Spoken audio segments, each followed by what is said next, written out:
Dugaan tindak asusila menimpa seorang anak perempuan berusia 7 tahun, sebut saja namanya Bunga. Pelakunya diduga pria berinisial TO yang tak lain tetangga korban di seputaran Denpasar Selatan. Kejadian ini membuat Bunga trauma dan takut bertemu dengan teman-temannya.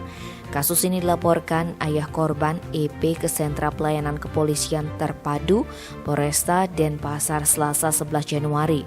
Menurut sumber terpercaya, aksi bejat tersebut sudah 4 kali dilakukan pelaku di rumahnya saat keluarga korban sedang bekerja.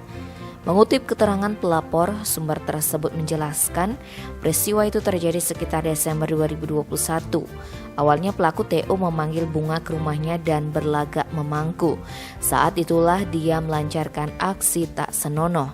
Setelah berkali-kali dilakukan, akhirnya perbuatan pelaku terbongkar saat Bunga tampak gelisah sampai tak bisa tidur.